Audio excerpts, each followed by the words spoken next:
Stay ready with your next witness. We are. The state calls Dr. Kelsey DeSalvo.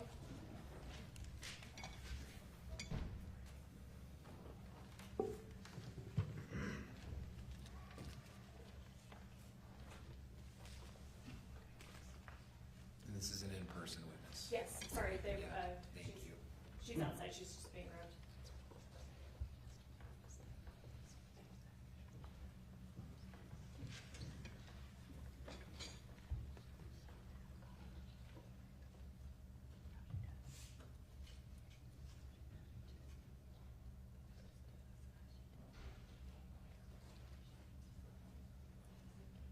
Please come forward up here near the clerk and we'll get you sworn in.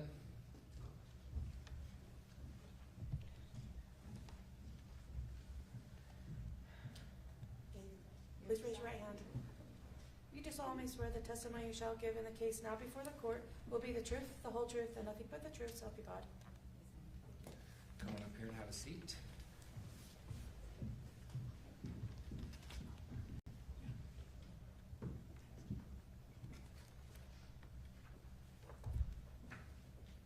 We appreciate you being here. If you can get that mic, pull that mic in front of you. Whatever the way is most comfortable. As long as you keep that in front of you, we'll be able to make a good record and we'll all be able to hear. Okay. Counsel. If you could please state and spell your name for the record. It's Kelsey DeSalvo, KelseyDesalvo. What is your profession? I am a endocrinologist. What is an endocrinologist? Endocrinologist is a physician that specializes in hormones and how they work in the body, including diabetes. Okay,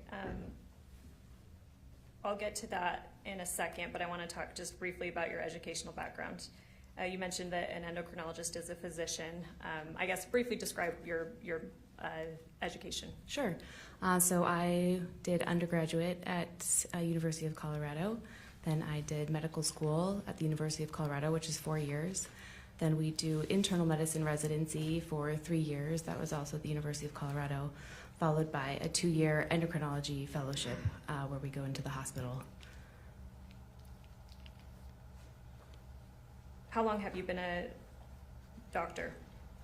I've been an MD since graduating medical school, but a board certified physician happened when I took my boards after my internal medicine residency. I was board certified in internal medicine. And then after endocrinology fellowship, I was board certified in endocrinology, diabetes, and metabolism. And how long have you been board certified in endocrinology? Since 2019. You mentioned that endocrinology deals with the, I forget what word but study treatment of hormones? Yes. What types of hormones? Oh, there's so many different hormones in the body, but we kind of divvied up into pituitary hormones, thyroid hormones, adrenal hormones, and then in the pancreas, there's insulin and glucagon. So there's lots of different glands in the body that make hormones, that those hormones act on other organs. I'm going to be talking with you today about insulin. I believe you mentioned that diabetes is something that you treat. Yes. What is diabetes? So there's sorry, I'm just the mic here. So there's 2 different forms primarily of diabetes. There's type 1 diabetes and there's type 2 diabetes.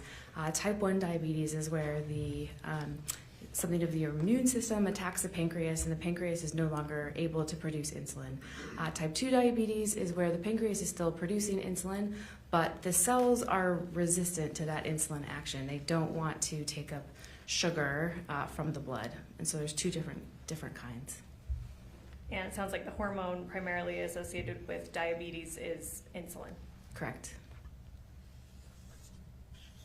What is hypoglycemia?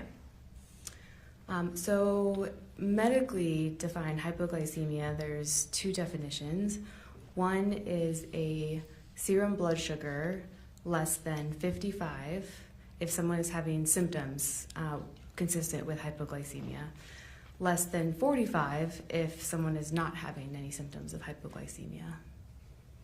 Is hypoglycemia something in addition to diabetes that you treat in patients? Yes, so I probably see a patient who has hypoglycemia every single day in my clinical practice, and that is because I see a lot of patients with diabetes who are using insulin, and if they dose too much insulin, they can have problems with hypoglycemia. All right, I'm going to come back to that. I want to cover a few, I guess, basic items first. The jury's heard a lot about different types of syringes. Is there a particular type of syringe that's used with insulin? Yes, typically they come in 1 ml insulin syringes or 0.3 ml insulin syringes, and they have units on them. So when we talk to patients about how to administer insulin, we often talk about how many units of insulin they should be administering. So for instance, I might say you should administer 5 units for insulin to cover your breakfast. So they would pull out an insulin syringe if they don't have an insulin pen, and they would draw up 5 units. So in the syringe, it's units instead of milliliters that we would normally see in another syringe that would fill with a different medication. Is there something different about the needle with insulin syringes, or unique or particular? No, the needles themselves come in different sizes, so different people have different amounts of subcutaneous tissue, so we can order different size needles that go onto those syringes. So someone who's really doesn't have a lot of fat on their skin would use a really small needle, just like our pediatrics or kiddos. But then if other people need a little bit longer syringes, needle sizes, not syringes. Are you familiar with syringes that may be used, for example, to administer saline into a port in somebody? Yes, they often come in flushes, like saline flushes. They're often that's what we call them. They're in a syringe and they're pre-packaged. So the nurses just there's lure locks on them and they can just insert it onto a needle and then push the saline through. Those are usually in milliliters. How is a flush different than an insulin syringe? Which I could show you. Insulin syringes are very, very skinny and they're very small because it doesn't take very much insulin to give a big dose of it. So they are significantly smaller than saline flushes. I'm going to jump around a bit. You mentioned your education and training, particularly as a medical doctor. Do you know what a DNR means? Yes, DNR means do not resuscitate. So if a patient, sometimes we say is coding, that means that their heart stops, that they don't want the medical team to come in and perform CPR.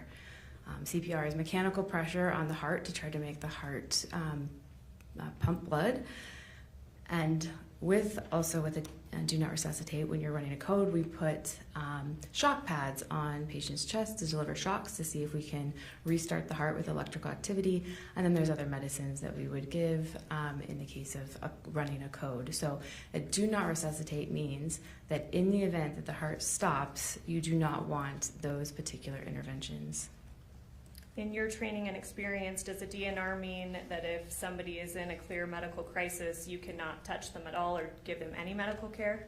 So absolutely not. Someone can have a do not resuscitate. We can hospitalize them, for instance, and they can be having an asthma exacerbation, and we can give them nebulizers, or they can be in diabetic ketoacidosis, and they can get insulin. Or they can have pneumonia, and we can give them antibiotics. Do not resuscitate just really means in that moment, if their heart stops beating, that they do not want us to intervene. Do you work with nurses in your practice? I do work with nurses in my practice. As part of your practice in working with nurses, do you have to have some familiarity or knowledge about what nurses would know? Yes. Would you expect a nurse to know what a DNR means? Yes.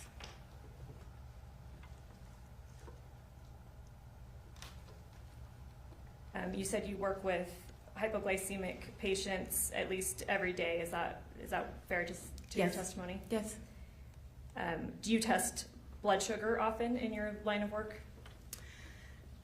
Yes, so most of my patients have continuous glucose monitors, which are little sensors that sit under the skin, and they will measure blood sugars every 5 minutes. So that is typically how I'm looking at blood sugars, is from these sensors that patients are wearing every single day, and we get these downloads. Now, some patients don't want to wear a continuous glucose monitor, and so they will prick their finger using a standard glucose meter, which is where they use a lancet and they get a little drop of blood, and then there's a meter that has a testing strip, and the blood you put it onto the testing strip and it goes into the meter, and the meter will read the amount of glucose inside that blood sample. So you've certainly done that type of testing with the pricking of the finger and using a glucometer. Yes. When you're doing that type of testing, do you wear gloves? Yes. Do nurses that work with you do that type of testing on patients? Yes. When they're doing that type of testing with pricking fingers, do they wear gloves? Yes. And why is that? Because you're dealing with someone else's bodily fluids, and there could potentially be infection risk. So you want to always make sure as a healthcare worker you're protecting yourself as well. So we recommend when you're dealing with someone else's bodily fluids that you wear gloves. We talked about your treatment of patients with diabetes and hypoglycemia. Have you ever dealt with patients with insulin overdoses? Yes.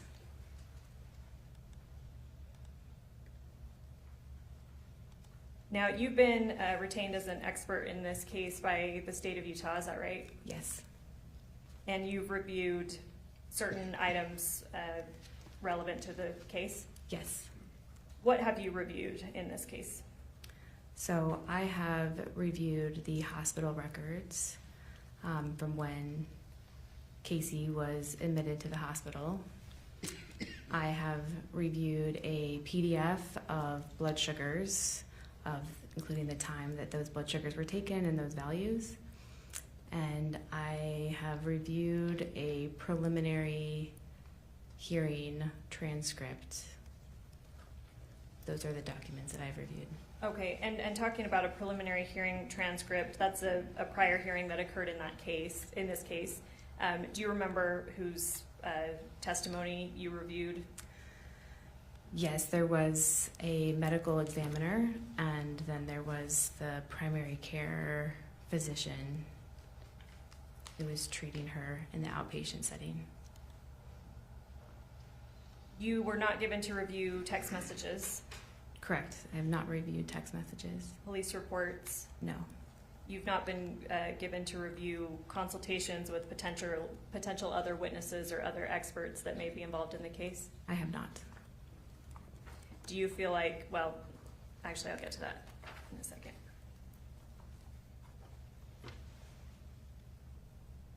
The jury has heard quite a bit from a bunch of different witnesses already about insulin, and so I'll try to keep this brief, and I know that you're the insulin expert, so as... Objection as to characterizing who's what capacity at this trial.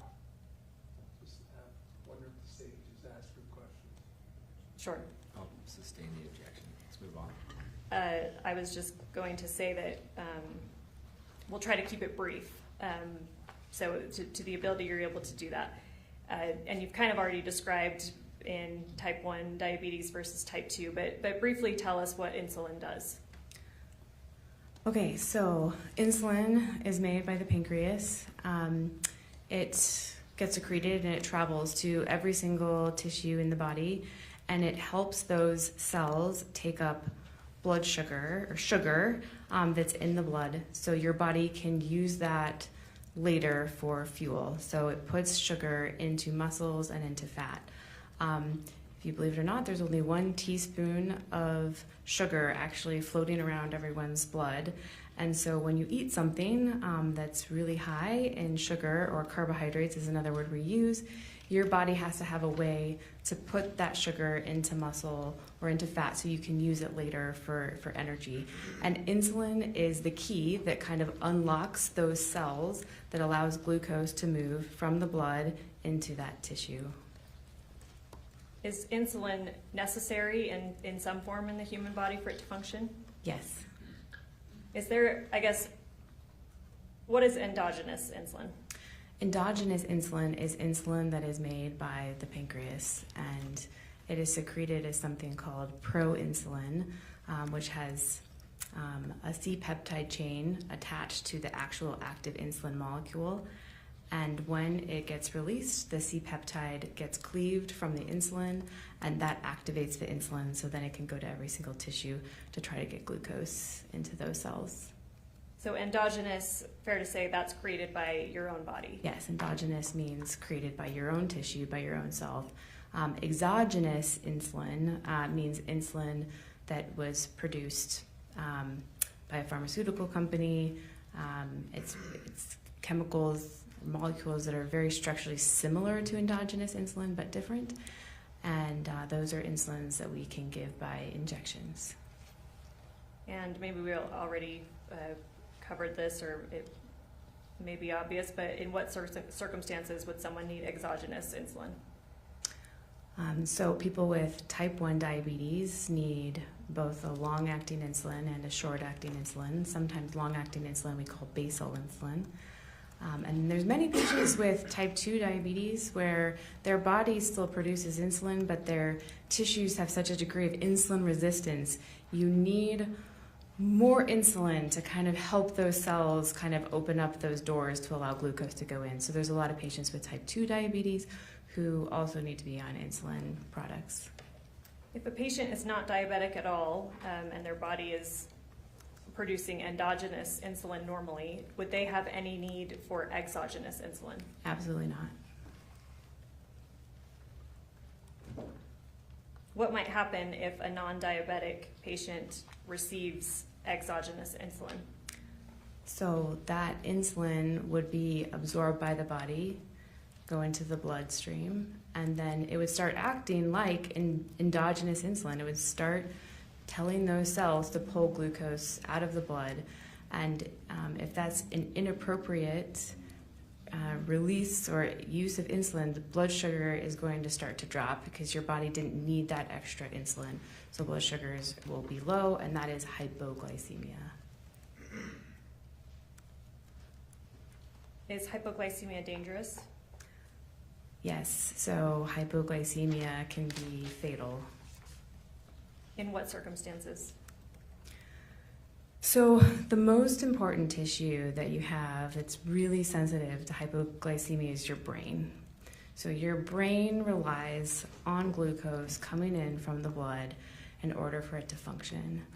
And if you don't get enough glucose, your brain cells start to die. And there's something in your brainstem that tells your body to breathe.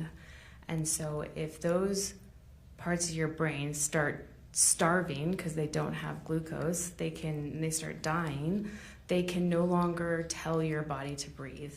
And so then oxygen levels will start to drop because you're not taking big breaths, you're not able to get oxygen to your cells. You mentioned the brain. Are other organs in the body, does hypoglycemia affect other organs in the body? Yes, every single tissue needs glucose to basically have those cells stay alive. So the heart, the kidneys, the liver. But the brain is very sensitive because unlike the liver actually can store glycogen, which is, it can break it down into sugar, the brain doesn't have a way to store sugar. It's totally reliant on the rest of the body delivering sugar and via the bloodstream. Is the amount of time that a patient may present with hypoglycemia important? Yes, so if you start to have low blood sugar, hypoglycemia, the sooner you intervene, the less likely you are to have long-term neurological damage or damage to your brain cells. So if you correct that very quickly, people can go back to their normal baseline. However, if their brain is starving glucose for hours, then we often see cognitive deficits where people don't recover back to their baseline. They can't think like they used to. And certainly if there's hypoglycemia that can precipitate a seizure, that is very damaging to the brain tissue. So it sounds like hypoglycemia can reach a point where, fair to say, irreversible brain damage. Yes, you can get irreversible brain damage from hypoglycemia. Can it also be fatal? Yes. So at some point, your brain will no longer have enough sugar and it will start to shut down, and then your lungs don't get the message to take in deep breaths. And when that happens, oxygen levels start to fall, and every single tissue in the body will start to die because every tissue needs oxygen. As blood sugar drops in a person, what symptoms do you typically see? So there's two types of symptoms that people can get from hypoglycemia. The first is symptoms related to adrenaline release or epinephrine release. So your body tries to correct the hypoglycemia by secreting a lot of epinephrine. And so epinephrine makes people really hot, really sweaty. It can make their heart start beating really fast. They can start to feel anxious. That's kind of like a stress response to the hypoglycemia. The other symptoms are the brain's response of not getting glucose, which is slurred speech, confusion. Sometimes people almost seem like they're drunk or intoxicated because their brain's not functioning well. And then after that, they can start to slip into a seizure or a coma, and then after that, they don't wake up. You mentioned before that if the brain is being deprived of glucose, that it can affect the breathing. Is that right? Correct. I guess, are there any symptoms you would see with breathing in somebody that is hypoglycemic and blood sugars are dropping? Yeah, they would no longer be able to take in full deep breaths with their lungs. So where you inhale and exhale, you lose that, the muscles lose that ability to take in those deep breaths. And so you can't draw or pull in oxygen into the lungs. So people will start to breathe very shallowly. Have you heard of the term death rattle? I have. What does that mean to you? A death rattle, when people are dying and their breathing patterns become irregular, they don't take in deep breaths, and a lot of times they can't move secretions, so you can't swallow. Some of the secretions start getting into the trachea or into the airway, and that can cause an auditory sound that you can hear when people are dying. Are you familiar with the condition of sleep apnea? Yes. What does that mean? Obstructive sleep apnea often means that when people are sleeping, their breathing patterns will sometimes pause. They either are obstructing, either the tissue is kind of compressing their airway or there's something in their brain that momentarily pauses. Then oxygen levels start to drop. The brain can sense that and it will send a signal all of a sudden to tell the body to take in a deep breath. So sometimes people will gasp awake. So sometimes people are snoring, they'll stop for a few seconds and then they'll kind of will gasp to pull in all that air to correct the hypoxia or the low oxygen levels in the blood. What you described as a death rattle, is that something consistent with what you might see in a hypoglycemic patient whose sugars are too low that it's starting to affect breathing? If they've been down long enough that their brainstem is shutting down and they're not taking in deep breaths, then yes, you could hear kind of a death rattle. Does that sound different than sleep apnea breathing? Yes. Would you expect even a layperson to understand the difference between, or hear the difference between those kinds of breathing? Yes. It is very alarming to hear someone doing a death rattle and not taking in deep breaths in and out. Would you expect a nurse to understand what a death rattle is? Yes. I want to talk about at what point hypoglycemia becomes, well, let me just ask it. At what point does hypoglycemia become a medical emergency? Really, when your blood sugar starts dropping less than 45, and if it's not intervened upon, that is a medical emergency. So when we have patients admitted in the hospital and they have a low blood sugar, that is a call to the physician to say that this patient just had a low blood sugar, this is what we did to correct it. We will keep checking the blood sugars, but this is not something that is ignored.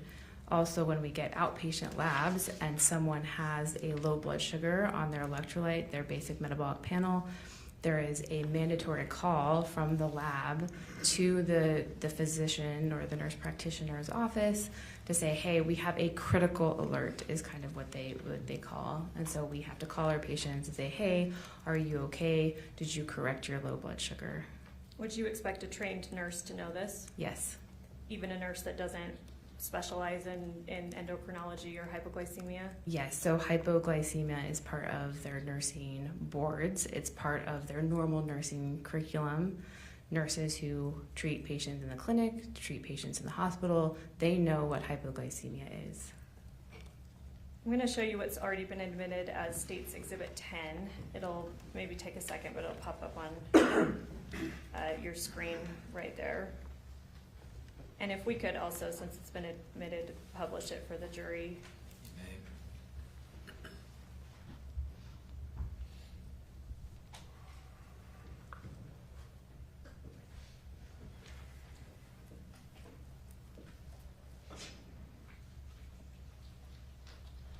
Do you see that on your screen? Sorry, Yeah, it it is. flickers. It was fun. Okay. Yeah, I can see it. Do you recognize this? Yes, I do. What is this? This is a spreadsheet of glucose levels and the time that the blood sugars were drawn. And this is for whom? This is for Casey. Is this something you reviewed in preparation for your testimony in this case? It is. All right, I want to go through, and the jury's already heard that we see, oh, sorry, mine just disappeared. Oh, there we go. We see the date, BG level. What do you take that to mean? So the date is the date that this was, the date that the blood sugars were collected. BG level means blood glucose. And then do you understand the difference between here, the monitor time and the actual time? Yes. So you have to set the time on a monitor, just like with old clocks or things that you'd have to set the time and set the date for those to be correct. And so sometimes patients don't set the accurate time. So is it your understanding in reviewing materials for this case and coming to conclusions, are you relying on, what time are you relying upon? I was looking at the actual time when I was reviewing this. All right, I'll start from the top. What's that top blood glucose level that we see? So top blood sugar is 87, which is a normal blood sugar. I guess what's the range that you would consider normal in a non-diabetic person? Normal is typically 80 to 120, but we don't call something as hypoglycemia until it's less than 55 if people are having symptoms. So often a fasting state, you can see blood sugars in the 60s and 70s, and those still are considered to be normal. The next one down, what's the glucose level? So 86.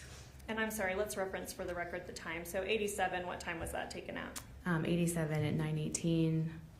86 was taken at what time? 10:26. What's the next one? 77 at 11:16. Do you want to just keep reading them all? 77, so we see a drop from 86 to 77. I'm horrible at math, but that seems to be about 40 minutes? Is that, sorry, 10:26? Yeah, yes, a little bit. So between the first and the second blood sugar, that's over an hour. And then yes, maybe like 45 minutes is the next. Then the blood sugar checks get a lot more frequent. So 11:55, then 11:59. Those two were collected very close, and that was an 80 and a 79. Okay, and let me stop you here. So the 86 to the 77, You said that even what's considered normal in a non-diabetic patient can even sometimes get into the 60s. Is that? That is correct. So is anything concerning to you about this 86 to a 77, or what does that say to you, that drop? That's not a significant drop. You can see fluctuations in blood sugars. Oftentimes what we look at in blood sugars is the trend of where they are going. So like if you were to graph this, kind of what that would look like. Okay, and I'm going to, actually, if you'll indulge me for a second, I'm going to pull up States Exhibit 10 and put it up in this format. I'm able, so the jury can look at this, and then I'm going to introduce another exhibit with you.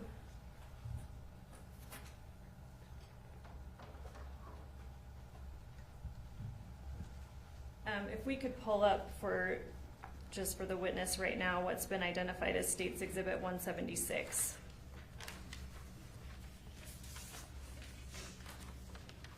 Let me know when you see that. Yes, I can see it. What, do you recognize this? Yes. What is this? So this is these same numbers but graphed. So on the x-axis, this is the time of day. So you have 9, 10, 11. So hour-long increments. And then on the y-axis, these are blood sugars. So on the left. And these are just taking these numbers that you see in a spreadsheet form and putting it into graph form so you can see at approximately what time the blood sugars were collected and how they trended over time. Is this something that you created? It is something I created using Excel. There is no magic to this. And you use the data taken off of States Exhibit 10? Correct. State moves to admit Exhibit 176.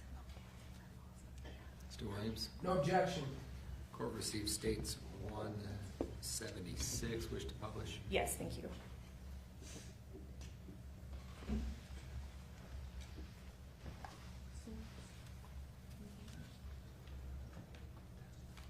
And I'm sorry.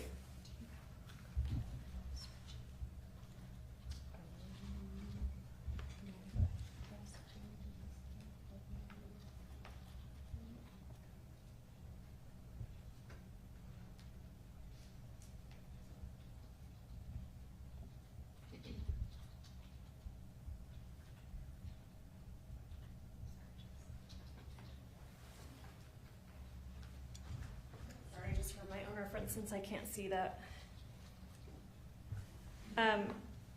Okay, so why is it helpful to have it graphed this way in a trend rather than on in this form in Exhibit 10? This is how we as physicians usually look at blood sugar. So when someone is wearing a continuous glucose monitor or they come in with a glucose meter, these devices will form graphs like this. And so it is helpful to see kind of trend over time what is happening. This tells us a lot when we have patients on insulin, how fast the rate that we see blood sugars fall tell us information about likely, what kind of insulin was used. We gather a lot of information when we're treating patients with diabetes based on looking at these blood sugar trends over time. All right, turning back to States Exhibit 10, are you able to see this? Yes. Okay. I believe we had covered, I had asked you about the 77 number taken at 11:16, is that right? Yes. In the trend in 176, where is that seen? So dropping down to that 76 is happening in between like 11 and noon. So that's exactly, that would be the 11:16 reading on this chart. And then the next reading we see is what after that 77? The next ones are kind of 79. I mean, it looks like 80 on this chart, but 79. And those were 76. taken at, So the next one is 80. taken very close to noon, so at 11:59. Okay, so we have an 80 at 11:55 and a 79 at 11:59. Mm-hmm. That spike up from 77 back up to 80, is that a normal, is that something normal in a person? You could potentially see that fluctuation. Why do fluctuations happen? Fluctuations happen because there's a lot of things going into when your cells are using and pulling blood sugar out of the blood. So if someone's more active, for instance, you're going to see a little bit of drop. If someone is fasting, sometimes you can see a little bit of a drop. So there can be some normal fluctuations in blood sugars. But again, we like to typically look at trend of where things are going. All right, so the next one down we see, I believe, is 76. You see that one? Yes. What time was that taken? So the 76 exactly. Sorry if you want the exact numbers. Was it, 10:25. And sorry, is that the monitor time or the actual time? Oh, sorry. Sorry. It's just kind of far away. It's 12:31. And then the next one we see is 69 at 12:57. You see that? Mm-hmm. What does that drop from 76 to 69 say to you, if anything? So when I look at this, technically that blood sugar in the 60s is normal, but you can see that if you were to graph this, it is trending down. So even though those blood sugars aren't quite in the hypoglycemia range, they are trending in that direction based on this. You don't see a fluctuation where all of a sudden you have a blood sugar that's 69 and then it bumps back up to 75. You continually see the next blood glucose is lower and lower. Okay, and let's go to the next one. The next one is after the 69. The next one is what? 64 at 13:19. Which would be 119. 119, yes. What level is 64? Is that still considered in the normal level for a non-diabetic? Technically, for a non-diabetic, that is still considered to be a normal blood sugar. But I will say that this trend, as a physician, if I saw this, would be alarming. Why would it be alarming? Because the trajectory of that line is if you don't intervene, eventually you will cross that 55 spot if that trend continues. So we talked about things that could naturally cause fluctuations in people. I think you said activity and maybe diet. Yeah, like food status, and then activity is a big thing that will affect normal blood sugars. Is this trend that we're seeing up until the 64 level, is that something that can be accounted for just based on activity and diet? It would be unlikely if someone was really, running a marathon or something like that. Sure, you might see blood sugars kind of drift down in this fast pattern. The next one after 64 is what? So then there's a 43 at 143. And that is officially abnormal hypoglycemia. And where do we see this in your trend graph? So you're starting to see that at in between the hours of 1 and 2 o'clock. You will see that blood sugar grafted right above the line 40. And you said 43 were officially in hypoglycemic. Yes, officially hypoglycemic. What kind of symptoms would a person be exhibiting at blood sugar of 43? So they would be feeling very hungry, they would be feeling very anxious, they would be feeling sweaty, their heart would be beating very fast, and they would start to be getting confused. So maybe having slurred speech, not able to make rational decisions. Maybe if they were trying to walk, they would be stumbling. The next one that we see down is after 43 is what? That's a 30, and that is obtained at 2 o'clock. What physical symptoms might we see in somebody with a blood sugar of 30? all of those same symptoms that I talked about earlier would still be persisting with 30.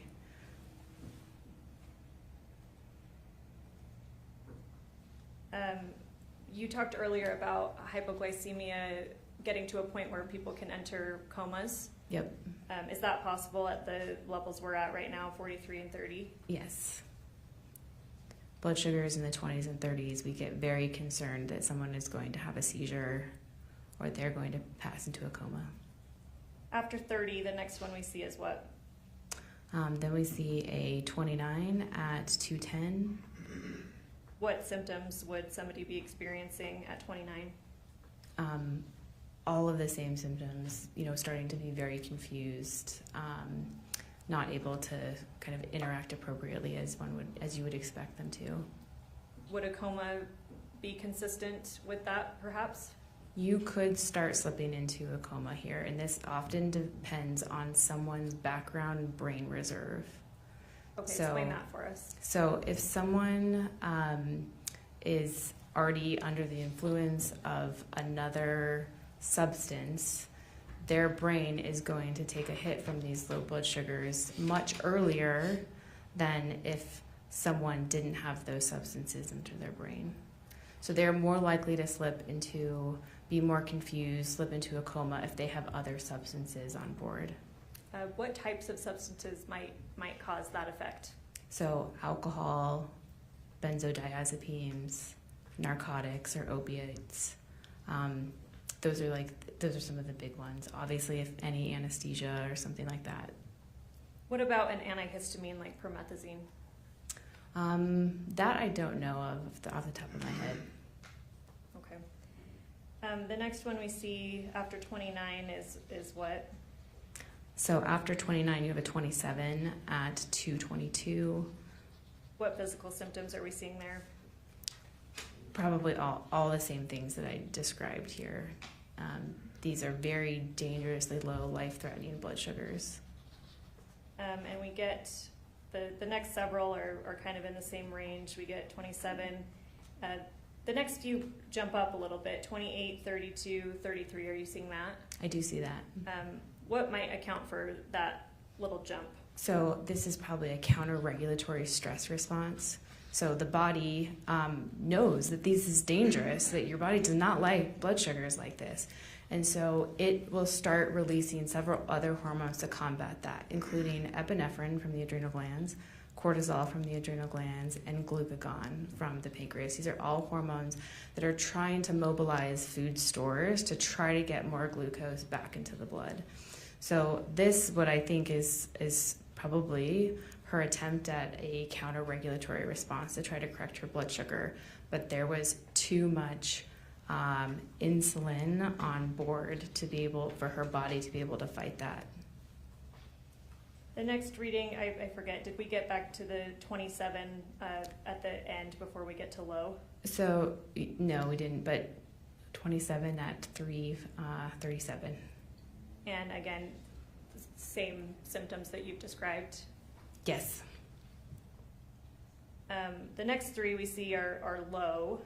Are you able to tell, based on Plaintiff's Exhibit 10, what low means? Yeah, so glucose meters always have a limit of how low they can actually measure. So after a certain threshold, they will just read low. Means it's so low that they can no longer detect it. And do you have any indication about what low means for this particular glucometer? It's less than 19. Is that consistent with other glucometers you've worked with? Yes, often. The jump from 27 to at least 19 and potentially lower, what does that say to you? This just means her body was very much struggling. There was not enough glucose in her blood to sustain life anymore. Was she, well, we know she was still technically alive at this point. How do you explain that? It's a sustain. So after a certain period of time, your blood sugar will drop to nothing in the blood. But probably before that happens, The brain that's controlling your breathing doesn't have enough glucose to send that message, and so you're going to start building up carbon dioxide in your blood, and you're starting to get oxygen levels that are going to drop, which means other organs are going to start dying. Once we get to these low measurements, which is 19 or below, what physical symptoms might we see there? For how long this has been going on, kind of the hours from 2, 3, 4, 5, 6, 7, someone is going to be in a comatose-like state with blood sugars like this for that sustained period of time. Now, if someone has a low blood sugar into the 27, we fix it within 15 minutes, they're going to start feeling a lot better. But this is a long time to have low blood sugars. We talked before about the process by which somebody tests blood sugar using a glucometer that is a prick. Remember that? Yes. I believe you started talking about around, and correct me if I'm wrong, around 43 is where we may start seeing symptoms of confusion, slurred speech, inability to move around as well. Yes. Is that fair? Yes. At what point would you expect in this chart someone to be unable to physically do the process of testing their own blood sugar? If you're able to say. Yeah. That drop, when it drops from 43 down to 30, anytime after that, it would be incredibly hard for someone to test their own blood sugar. And I say that because of the time of how long there was already a low blood sugar in the 40s and how much time had passed, that the body is losing its reserve to continue to check.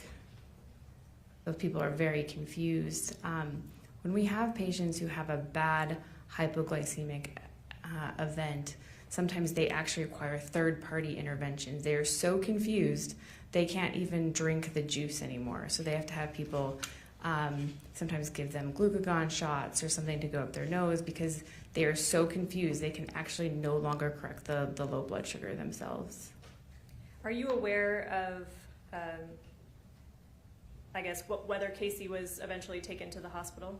Yes, I know that she was taken to the hospital. I did review those records. Are you aware of what her blood sugar level was when either EMS or when she was taken to the hospital? Yes, so from what I recall, when EMS came and they tried to do a blood sugar, it was too low to read, and so they administered her some dextrose. Then I believe when she got to the hospital, her blood sugar was 14 on a serum blood sugar check, and this was after she had already been given dextrose by EMS. Dextrose is a form of sugar, of glucose in a medical kind of, usually there's different concentrations, but it's usually in sterile water, call it D5, but it's dextrose water. A blood sugar level of 14, is that something that you would expect somebody to come back from? Not if it had been sustained for a very long period of time, so hours. You mentioned before that there's short-acting and long-acting insulin. Yes. Can you briefly describe those? Yeah, so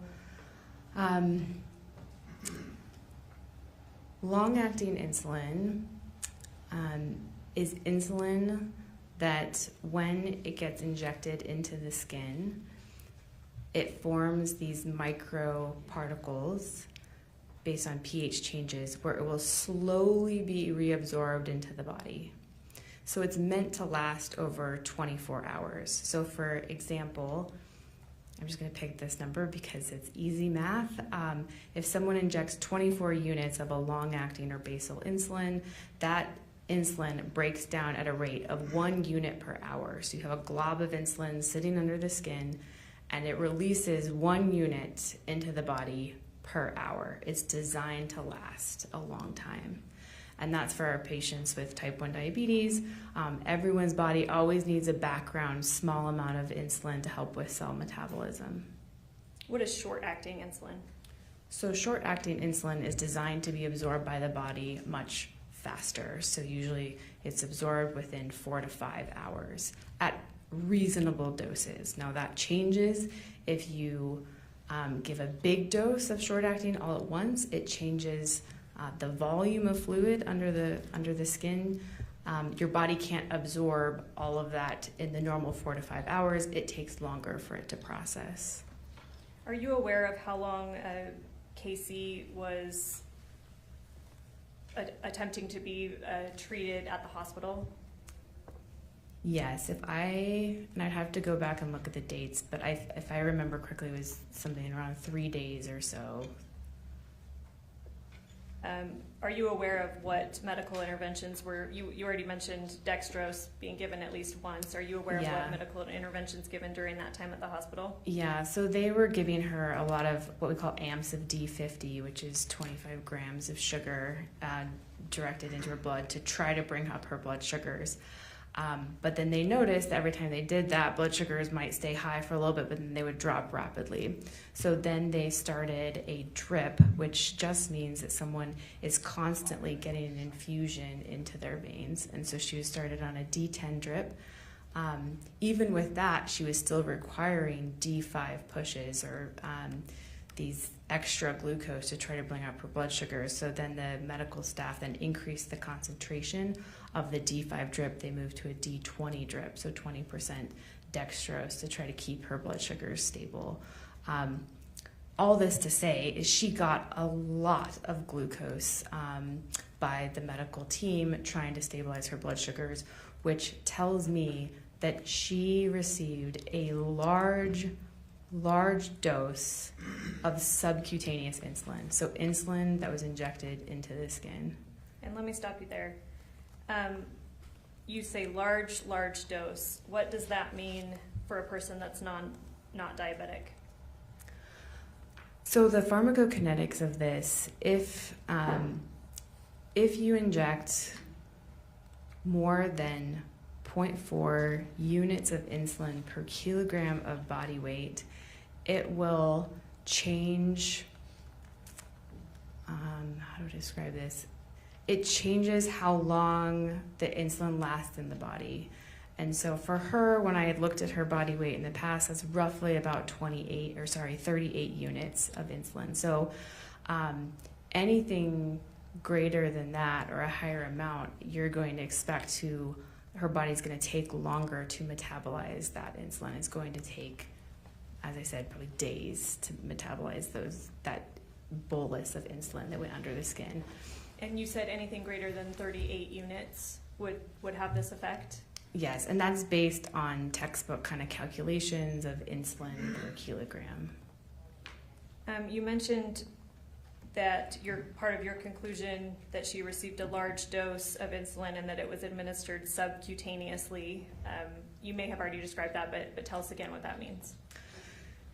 So if we inject insulin into the vein, that's insulin directly into the bloodstream, insulin is rapidly cleared within 5 to 7 minutes of being administered into a blood vessel. But if you inject it into the skin, then that insulin slowly has to break down. Those insulin particles have to move to a vessel to be distributed to the rest of the body. And so that's where different insulins, their onset of action change. It's because how they're designed to break down underneath the skin. If you inject any insulin into a blood vessel, it doesn't matter if it's long-acting, short-acting, regular insulin, it all has the same properties. It's cleared from that blood vessel within 5 to 7 minutes.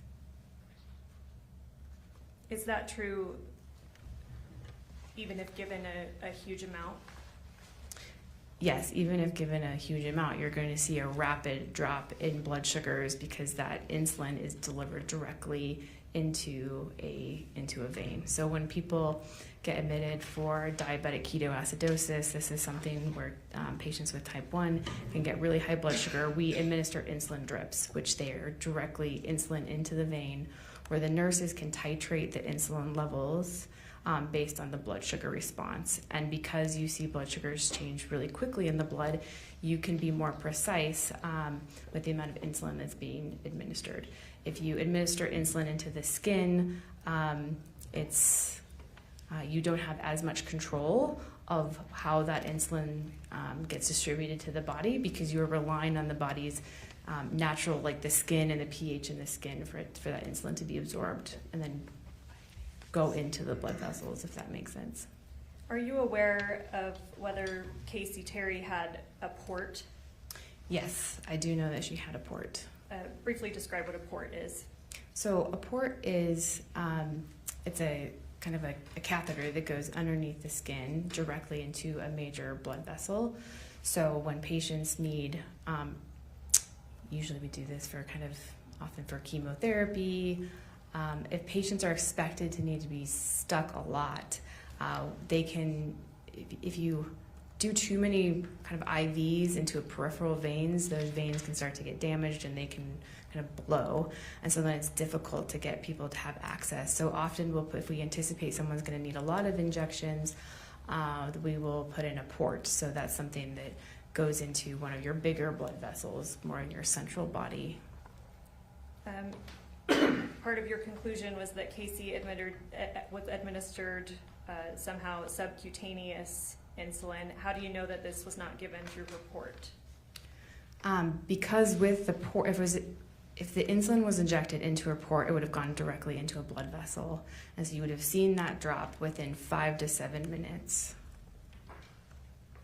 So looking at that graph, which has disappeared. Sorry, can we put back up Exhibit 176? So based on this, it is based on the rate of change of blood sugars, it is theoretically possible that insulin could have been administered via a port at 119, when you see that rapid drop of a blood sugar that's in the 60s straight down into the 30, that could be subcutaneous insulin. That could be insulin via a port. That's fast. I can't tell you at that particular moment. I could not exclude that it was not put into a port there. But I do know that insulin was not put into the port at 9:20 in the morning or 9:18 in the morning. And how are you able to make that conclusion? Because the two blood sugars, that line is pretty flat. I do not see any change in blood sugars at 9:20. So if that was insulin via port, you would have seen rapid blood sugars drop in that hour. What would you expect to see if given subcutaneously around 9:18? And let's start with if given short-acting insulin around 9:18, what would you expect? Yeah, so short-acting insulin has an onset time of 15 to 30 minutes. So when you look at this graph, 15 to 30 minutes is happening and you don't see a blood sugar drop as you would expect. So at 9:18, you would expect within 15 to 30 minutes, so before 10 o'clock, blood sugar would have started to drop based on the onset time of short-acting insulin. What about this drop from 86 to 77 between 10:26 and 11:16? Are you able to tell anything Sorry, about that? Can you repeat the question again? Where do you want me to look? Sorry, the drop between 86 to 77, the second and the third one. Sure. That could be normal fluctuations in blood sugar. It's hard to exclude. There could have been a small amount of insulin injected at that time. It's hard because you do see a change there. It's not a huge change. So again, it's hard to say, is this just physiologic variation or was there a small amount of insulin given at that time? And again, are you able to conclude whether if a small amount of insulin was given at that time, are you able to conclude whether that would be subcutaneous or through a port? Through those times, let me just look at it again. 10:20. If there was anything given into a port at 10:26, I mean, you would have seen a drop in 5 to 7 minutes. But because it wasn't a huge drop and you see a rebound when you get close to the noon hour, if there was insulin through a port there, it was a teeny tiny amount, if anything. Okay. And at some point, you say you become very confident that the insulin could not have been given through a port. Where do we see that? I know insulin could not have been given through a port at the beginning, the mornings of this chart. So like at 9, I know the insulin was not given via a port there, because the next blood sugar at 10:26 is about the same as the blood sugar that it was an hour. So if there was insulin given, significant amount of insulin given in a port that would cause hypoglycemia, that blood sugar should be lower based on the onset of action of insulin delivered directly into a vein. Subcutaneous insulin definitely has different properties. Okay, let's talk about that. What, if any, conclusions are you able to make about timing of when subcutaneous insulin may have been administered? So if we were talking about Novolog, which is a short-acting insulin, and in my understanding that's the insulin that was found on the scene, so that has an onset time of 15 to 30 minutes. So when you look at these drops, and I look at it as an endocrinologist who's used to looking at blood sugar trends, to me, it looks like short-acting insulin was administered probably around 12 to 12:30 to cause that significant decline that we see in the trend in the graph. And again, are you able to tell anything about the amount? I can't tell anything about the amount based on this particular graph. I just can tell you it was a lot of insulin based on the rest of her trajectory of her hospital stay. Okay, so is it fair to say that Casey could have received multiple injections throughout the day? That is possible. Is it fair to say that she could have received one large injection, which you said would be anything over 38 units for her body type at one point in time? Yes. So based on this, I cannot exactly say how many injections were given, how much was given at each time. I just know that during this day she was given a large amount of subcutaneous insulin.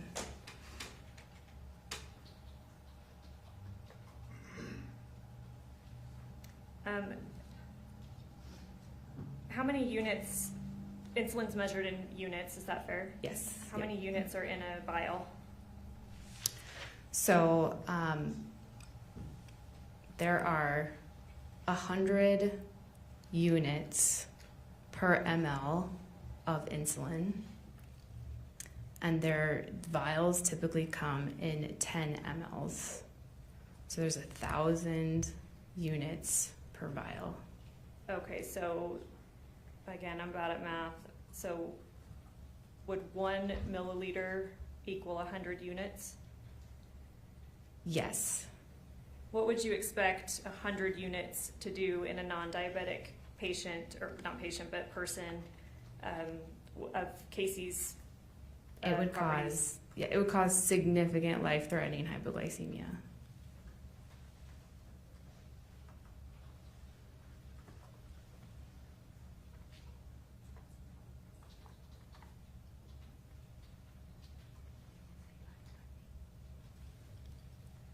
We talked about kind of the treatment or reversible window or optimal, I don't know, I'm putting words in your mouth. I believe you said 15 minutes. If somebody's pretty low, we can reverse it. Sure. At what point does it become difficult, if not impossible, to reverse? So again, everyone's brain is a little different with this, but for most people, I say when you're getting into the hours of prolonged hypoglycemia that is this profound, that is this low, not talking about like mild hypoglycemia, but this low, that's when you're starting to get irreversible brain damage from hypoxia. And once we're getting into the low readings, be below 19, Yeah, that's considered to be very, very low. would you expect a trained nurse to know this? Yes. If someone is getting these low readings, meaning that their glucose is in the teens, is that a medical emergency? It is a medical emergency. Is it the kind of event where even minutes may matter? Yes. Would you expect a nurse to know this? Yes.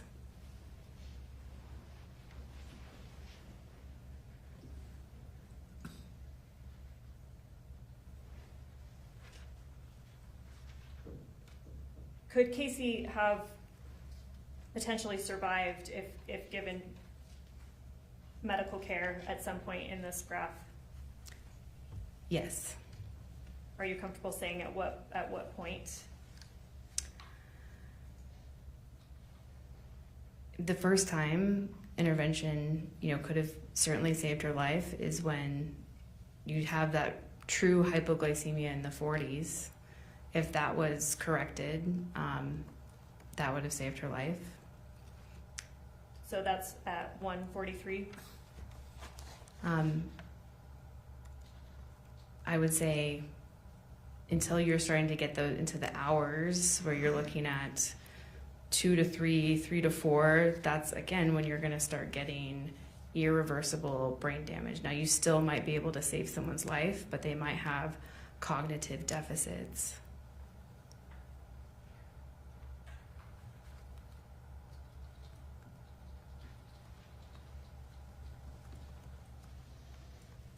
Is this trend or these results that we're seeing with blood sugar, could that be the result of any kind of natural body process or other disease?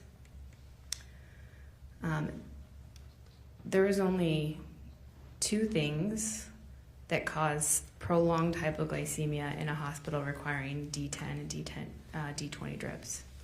One is profound insulin overdose. The second thing is something called an insulinoma, which is a 1 in a million event where someone has a tumor in their pancreas that produces insulin. But we know that she did not have a tumor in her pancreas based on autopsy reports, which leaves insulin overdose.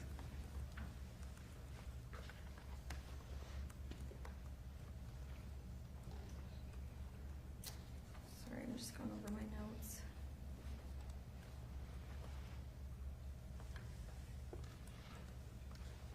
In your professional medical opinion, was hypoglycemia a substantial factor in the cause of Casey's death? Yes. In your opinion, medical and professional opinion, was the death of Casey the natural and probable consequence of severe hypoglycemia left untreated? Yes.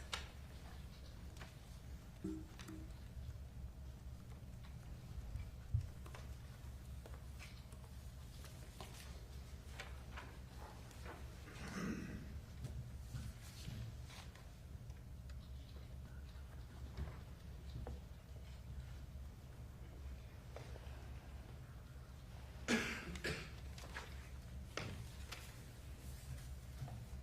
right, thank you. I have nothing further, and we can take down Exhibit 176. Mr. Williams. Thank you. Scott, do you have any for this, or do you want me to? I would like to keep that.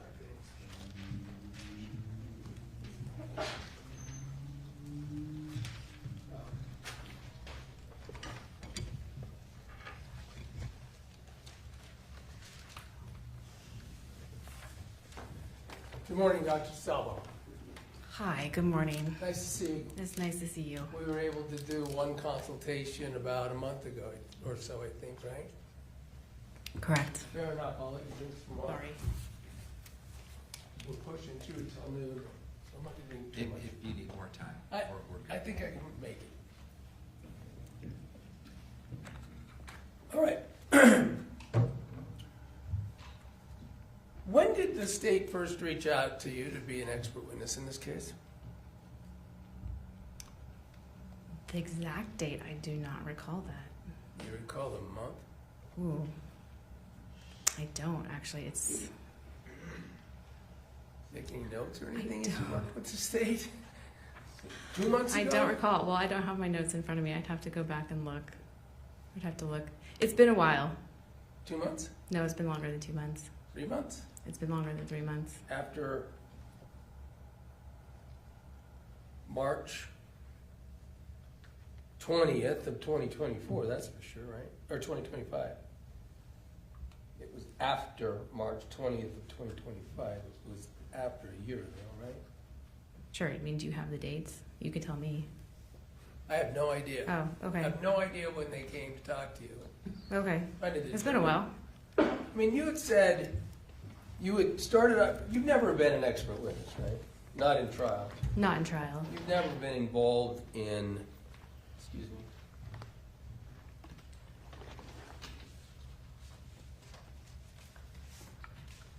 me, in evaluating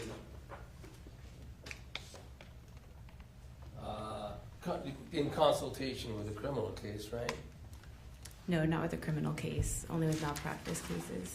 You've been an expert witness, I think, when we talked a couple times, like with the medical malpractice, you did it once, right? Twice, and then I also helped the state from a doppel complaint. On a state licensing. Yes, state licensing, yes. So DOPL is the professional licensing board that decides whether or not someone, for instance, could continue to be a nurse, right? Correct, or a doctor. Did you know in this case that Meggan Sundwall was still a nurse on March 20th, 2025, licensed? I did know that she was a nurse. Did you know she was still licensed on March 20th, 2025? I did not, but I do now. Okay. So with that, we've got some work with civil lawyers. We've got some work, one case with DOPL, right? Correct. And that is the sum total expert consultation that you've been involved in. Is that fair? Correct. So, and you don't know when the state came to you. Certainly, it was within the last, can we say 6 months?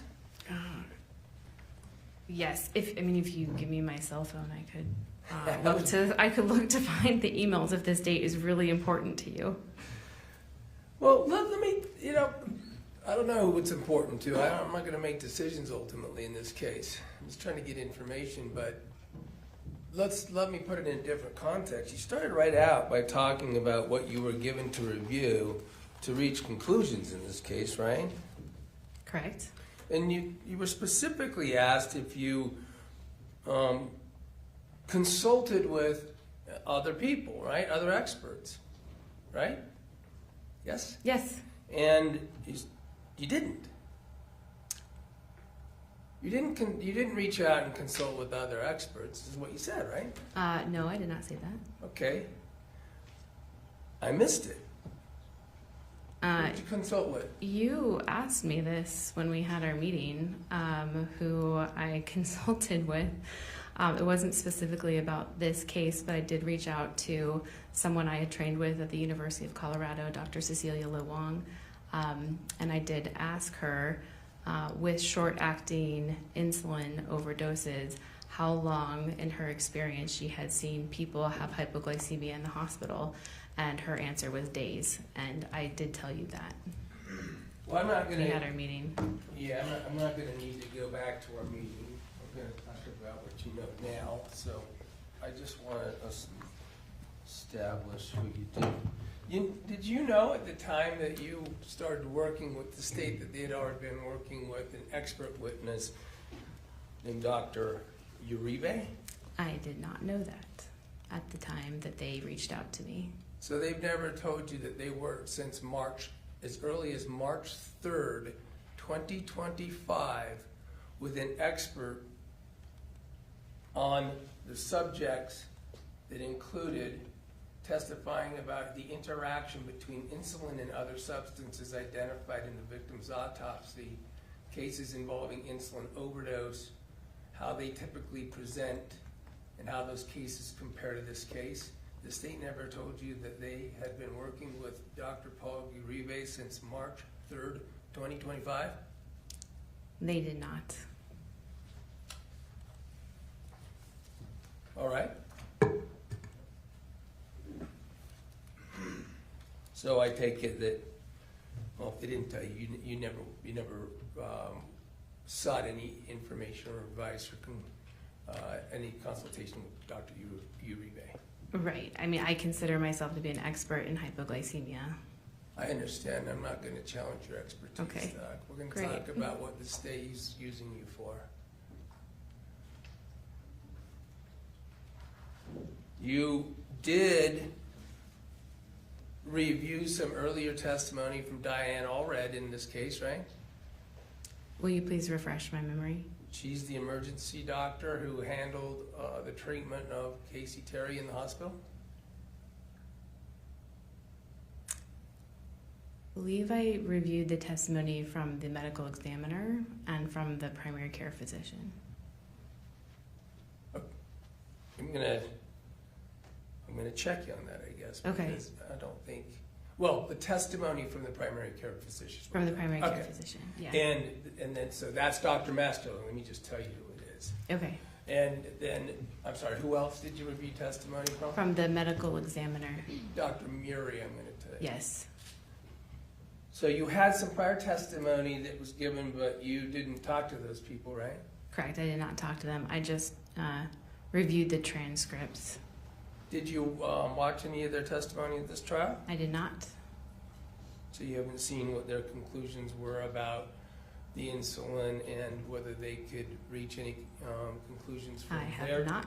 from their data as to these questions about what kinds at what times and things like that apply to the administration of exogenous insulin in this case, right? I have not heard their conclusions.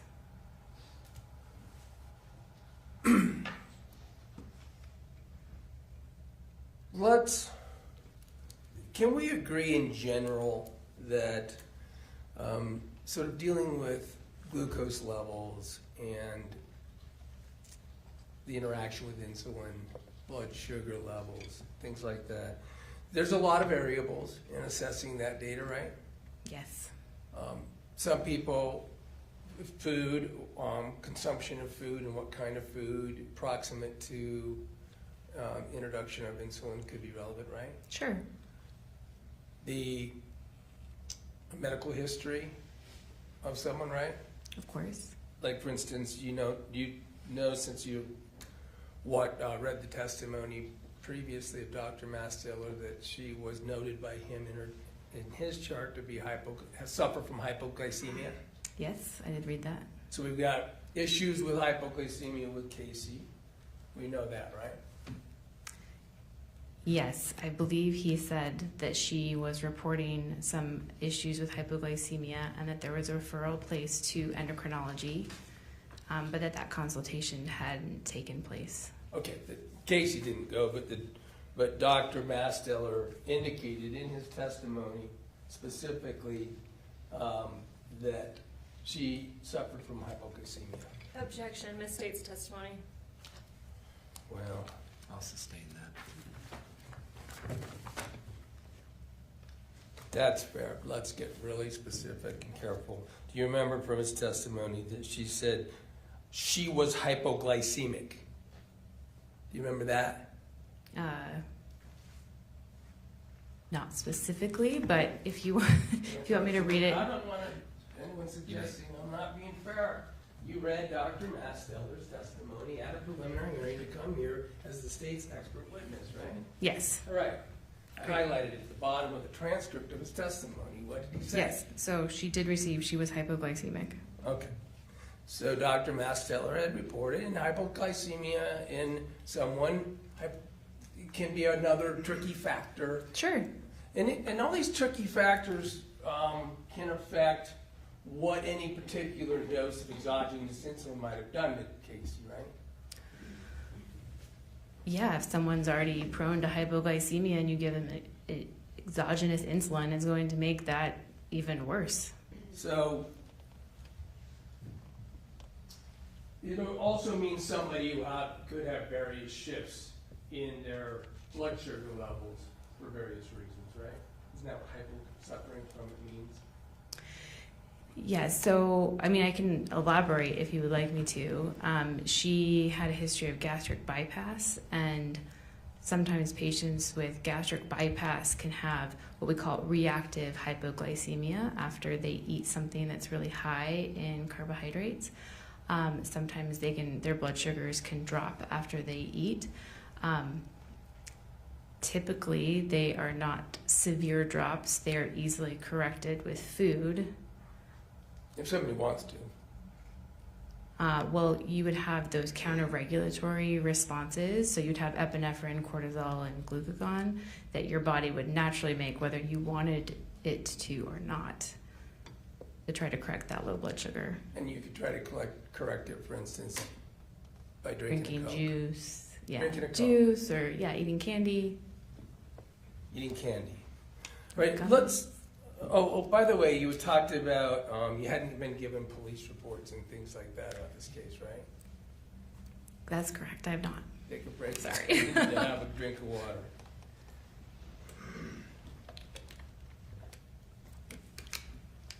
Prosecutor asked you about DNRs and those sorts of things. Sure. Right?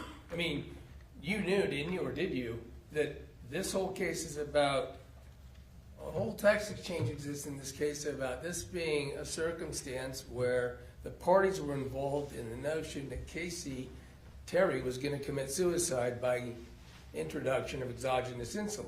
Did you know that? I did hear from the prosecutors that that theory was involved. Okay, so that when they go over there during this day where these charts and can you keep that, put that drop up too, please? Where this data that we were talking about, I'm going to talk about a little bit more. Was an event that the text messages showed that, at least according to those messages, Terry had communicated and planned with Meggan Sundwall to commit suicide, or Casey to commit suicide, right? I haven't seen these text messages, or I think you're telling me this. Yes. No, I'm not telling you anything. I'm not allowed to testify. Okay. Well, Okay, I so have let's not just- seen. let's get the information. I have not personally seen this exchange of text messages between Meggan and Casey. Fair enough. If you would like me to review them here, I'm happy to do that for you. I don't. We seen them at night. What I want to ask you is, did you know that the event that this information is related to was set up, at least in the evidence of the case, as a suicide event? Okay. Well, I do now. Okay. Well then, let's talk about what you concluded with some of this data.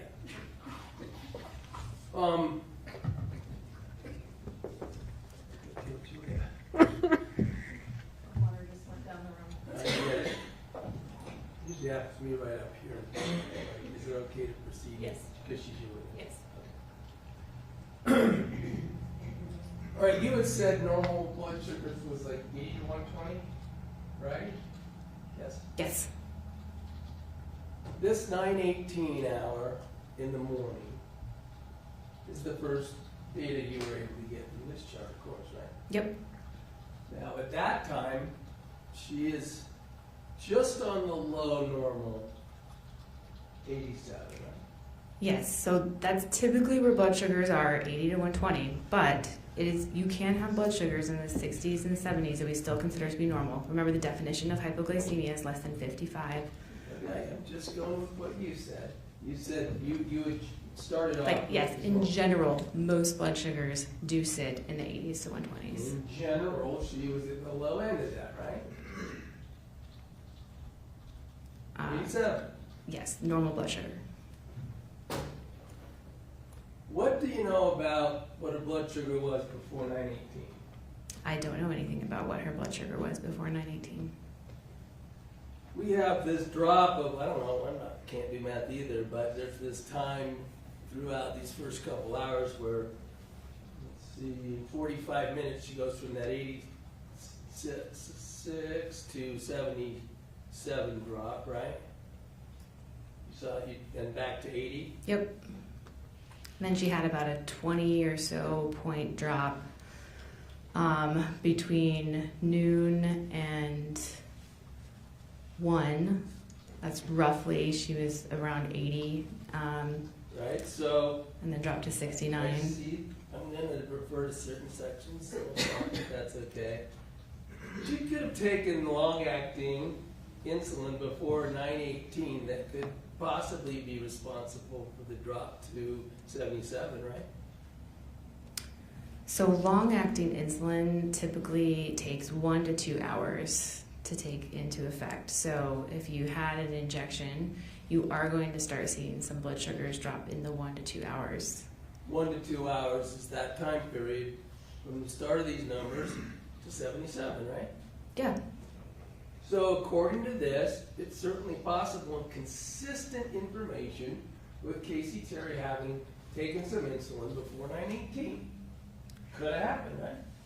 it could have. With I'm going to stop you there so I can just do question and answer. Now, your conclusions also are that, let me get to the final one.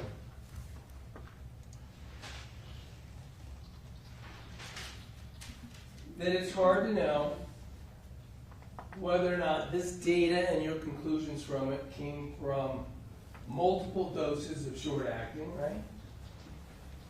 That could have been. It could have been multiple doses of short-acting. Including a large dose. That could be what this data shows you, right? You could have had a larger dose, yes. So, and it all could be combinative. It could all be combined with some Sure. long-acting. Yeah, I cannot exclude the possibility that long-acting was also given. Long-acting, when it drags down blood sugars, the slope is usually a consistent slope over 24 hours. Right, so, well, you said the body corrects some, right? Rebounds a bit. The natural. It can, yeah, you can have a rebound a bit, but the overall trajectory of the slope, you can have the points fluctuate a little bit, but the trend in general stays about the same. So that's, yeah, because of how long-acting breaks down and gets absorbed into the body. So you could be trending on it, and then you could take short-acting or something, that probably cause a more precipitous drop, right? Yeah, And if you got the long-acting in there, the short-acting is gonna even be cumulative with that, it's gonna increase the likelihood of a drop, right? will certainly increase the drop. You have a 40-point drop in 1 hour I on that graph. understand this data, I'm asking in general, if I've got long-acting in me, maybe once, maybe twice injected, and it's sloping down, Mhm. it's dropping my blood sugar, right? Because I'm not Yep, diabetic. right, yep. And then I take some fast-acting, that's going to combine with the long-acting and produce a dramatic effect, right? Sure, yeah. So, by the same token, if I've already got the long-acting a little bit, that drastic impact could happen with even a little less of the short-acting, because I've got them both in me now. Yes, sure, yep. According to your graph,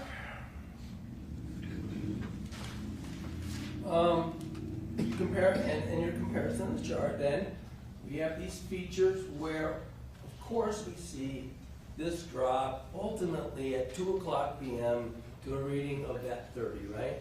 Yes. And you indicate at that point in time, given the symptoms of someone who has a blood sugar level at that level, they're probably unconscious. Or close to. They are certainly feeling it because that is a fast drop for someone in 1 hour. And in fair enough, let's see, I guess we could be, you say it depends, there could be some various factors. They could be dizzy, I thought you said slurring the words and things, might not be unconscious. Yeah, so when that's, Might be shaky. yeah, when their brain doesn't have enough glucose, yeah, the first things would be slurring speech, confusion, stumbling when they're walking. And those symptoms would progress. All right, but conscious. Yeah, people can be conscious for a period of time. Could be able to do some basic tasks. Could be, right? Yeah, just like, how people who are intoxicated can do certain things but not well. Right, like you get sick yourself with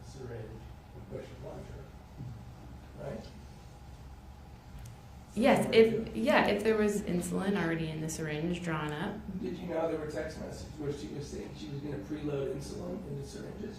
I did not know that. Okay. Anyway, throughout these 30s, then, even in the course of this drop on your graph that stops at 2 o'clock, actually these are the 30s all the way to 4 o'clock, right?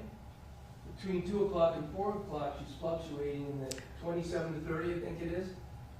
But very dangerously low. Dangerously Yes, low. dangerously low. Certainly dangerously low, but capable of sticking yourself with a needle. I would question that statement. Okay. I thought I had the answer right. Here's a 33 at. But this is now an hour to hour and a half later of prolonged hypoglycemia. That is different than when you hit someone if they have a low in the first 5 minutes of hypoglycemia. Now you're talking about hours. Okay. Everything that happened after 2 o'clock, prior to 2 o'clock, let's see if we can get some agreement on that, because I was talking about 30. Everything prior to roughly 3 o'clock is an event that is consistent with Casey Terry doing it to herself with a needle, right? I can't tell you that based on these data alone. I don't know based on these data who was the person who, just based on these numbers, who pushed the syringe. Just like Amy said. Right, just before 2 o'clock. I can tell you after that person is going to be comatose and they are not checking their blood sugars after 2 You're saying as soon p.m. as they go unconscious, I don't know if it takes a medical degree, but they're not able to inject it into themselves as soon as they're unconscious, right? Correct. And they're not able to check their blood sugar when they're unconscious. So, somewhere where she loses consciousness, in these 30, 29, 27, 28, 32, 33, 27 numbers, somewhere in there, where she clearly loses consciousness, probably early in there, right? Probably. Everything before that, she could have done whatever happened in terms of exogenous insulin going into her blood, right? She could have. Nothing in the evidence that you have seen, including the medical records and everything else in this case that you reviewed, there is no way to conclude that anything was administered into her after she lost consciousness. Agreed? Agreed. That's all I have. Redirect. Yes, I'll be super quick.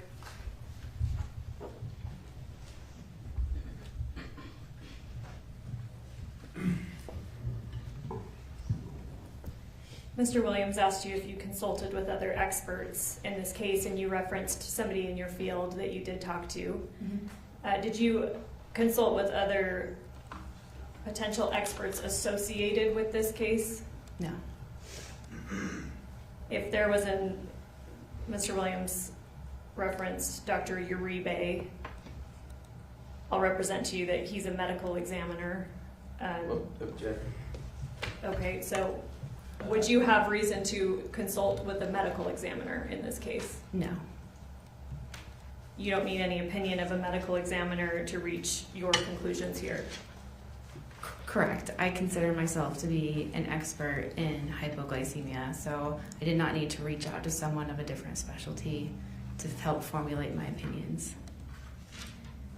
Mr. Williams, and we'll see if you remember this because it's now been a few minutes, but he was talking to you about potentially insulin being given somehow to Casey before 9/18.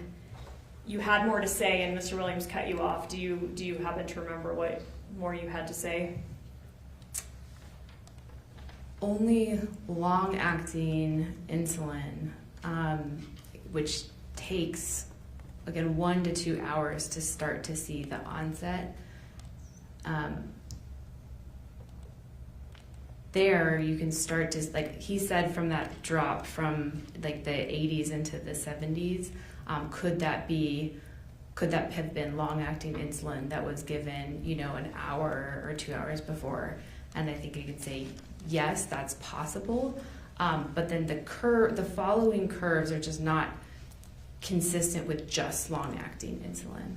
So just long-acting insulin, how it breaks down, it would drag the blood sugar down slowly. It would be not a very steep slope of that curve, it would be more of a gradual. So when I look at this pattern, what is always striking to me is how that slope changes a little bit after 1 p.m. You can see that dramatic drop. So to me, that is most suggestive of short-acting insulin being administered around that time. And that time would be around 1 to 2. Yeah, like 15 to 30 minutes before you start seeing. So that one at 69 or 70, like at 12:30. Now, maybe there was a smaller dose of short-acting insulin given before then, because you start to see the trend at noon. You start seeing blood sugars drop, but then the slope dramatically changes. So to me, that means that a circumstance changed. This is most likely, when I look at graphs like this, again, in my experience, is most likely short-acting insulin causing that rapid drop of 40 points. Correct me if I'm wrong, but I believe on cross, I heard you testify that around after 2 p.m., it would be difficult or impossible for Casey to check her own blood sugar. Yes, this is someone who's not used to having low blood sugars. Your brain is not used to that. And for the longer it goes without fuel, you cannot function normally. You're going to drop into a coma and you cannot do your activities of daily living anymore. So checking sugars would be included in that. Correct. Also drawing up a syringe with any substance would be included in that. Right. That would be incredibly hard. To draw up a syringe of insulin, you have to tip the vial upside down, you have to get the needle and the syringe, you have to insert it, you have to pull back, you have to take it out, make sure you didn't drop air, which I've had patients do, and then you would have to inject yourself. Sorry, what you said drop air, what does that mean? Drop air. So if you, when you hold a vial under and you put a needle in, if you put in the needle too high, there's air at the top, and people will just drop air. So you have to be able to look precisely and hit a small rubber stopper to get that needle through the vial and make sure the needle is in the fluid, and then pull back to pull out the fluid from the vial. And it's consistent with your opinion that after about 2 p.m., Casey would not have been able to do that process herself. Correct. Right, I have nothing further.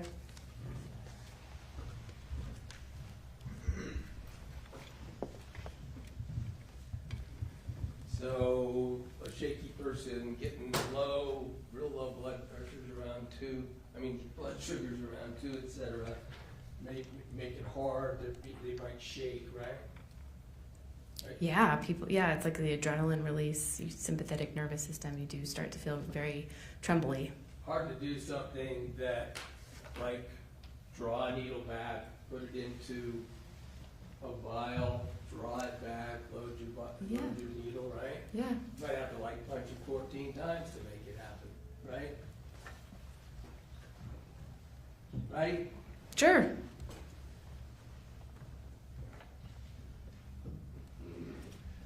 And once again, if there's long lasting on board, you have a general trend down, as we see on this graph, till about just after 1, right? Correct. And you've got insulin in your blood. It might have been there even before 9:38. And you add some, you're going to have the combination effect. It's going to be more drastic, right? Right? Yes, but I want to be clear. The beginning of this graph doesn't necessarily mean it's long-acting insulin. This is just like it could have been short-acting insulin as well before then. But okay, just to clarify. The point is that there's insulin in here doing something. This drastic drop is going to be more pronounced with less administered at 2. Can we agree on that? I've got exogenous insulin they're going to go in me, and I've already got it in me. maybe short, maybe long. I've already got insulin in me. It's going to take less to make me drop quickly than if I had no insulin in me. Is that fair to say? Because the combination? Yeah, a combination. Any type of insulin that's under the skin, combination, it can cause a big drop. Okay. So that could have really revved up something that's already going on. Let's finish this.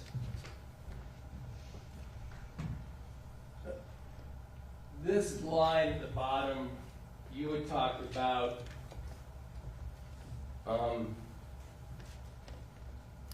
anoxia, right? Yes. Yes. Anoxia is causing that's lack of oxygen. Correct. That's why the brain's starting really to get damaged, right? Correct. And you talked about time, and the longer that goes on, the less ability to recover. Correct. These You have low- irreversible brain damage. And these low levels, we don't know what they are. They're under 20 for hours. They're under 19, yeah. So Could be 0, could be could be 2. 10, could be 13, could be 14. And that circumstance just is not compatible with the brain being able to function for very long, right? Correct. I mean, especially not going to recover after 3 hours at that level, right? It'd be very unlikely. Thank you. Can I just ask one redirect? You may.